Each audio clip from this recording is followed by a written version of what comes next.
Tuloy sa trabaho ang ilang cabinet members kahit nakabinbin pa rin ang kanilang courtesy resignation. Kahapon, may naglakad sa EDSA, bumisita sa mga police station at nakiusap sa mga magsasaka. Ang iba kasama pa ni Pangulong Bongbong Marcos sa ASEAN Summit sa Malaysia.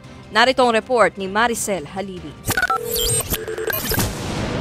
Sa gitna ng balasahan sa gabinete ng Administrasyong Marcos, naging masigasig naman ang ilang kalihim habang nakabinbin pa rin ang pasya ng Pangulo sa kanilang courtesy resignation. Si Transportation Secretary Vince Dizon nilakad kaninang umaga ang kabaan ng EDSA. Dinaanan pa niya ang mga masisikip na sidewalk.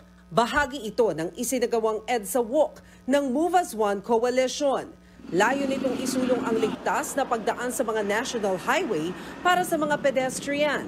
Bagay na ayon kay Dizon ay sinang-ayunan daw ni Pangulong Bongbong Marcos. Kailangan dapat gawin din natin komportable ang EDSA para sa mga commuter at sa mga pedestrian. 5 kilometro ng EDSA ang nilakad ni Dizon. Ang naobserbahan niya, talagang paaminin ko sa inyo, delikadong EDSA para sa pedestrian ngayon. Substations naman ng PNP sa Metro Manila ang binisita ni Interior Secretary John Vic Remulla. Dinaanan din niya ang ilang nagpapatrol na pulis sa Ortigas at Shaw Boulevard. Sa kabila ng isinumiting courtesy resignation, pero tuloy lang daw siya sa trabaho. Hindi ko alam kung may trabaho pa ako mamaya. It's up to the President. Governance never ends. It's a 24-hour job.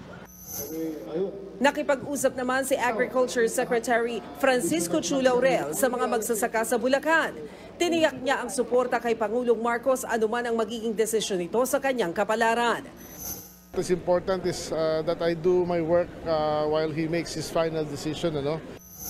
Dahil din sa malawakang regudon sa gabinete, limitado lang ang cabinet secretaries na kasama ni Pangulong Marcos sa Kuala Lumpur, Malaysia para sa 46th ASEAN Summit. Kasama ng Pangulo sina Presidential Communications Secretary Jay Ruiz, Mindanao Development Secretary Tereso Magno at Trade Secretary Cristina Roque.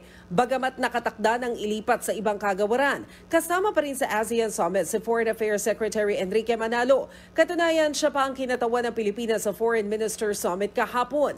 Nasa Malaysia rin ang papalit kay Manalo sa DFA na si incoming Secretary Maria Teresa Lazaro. Tumatayo namang caretaker ng pamahalaan sina Executive Secretary Lucas Bersamin, Justice Secretary Boying Remulla at Agrarian Reform Secretary Conrado Estrella. Sa kanilang tatlo, si Bersamin pa lang ang inutusan ng Pangulo na magpatuloy sa serbisyo.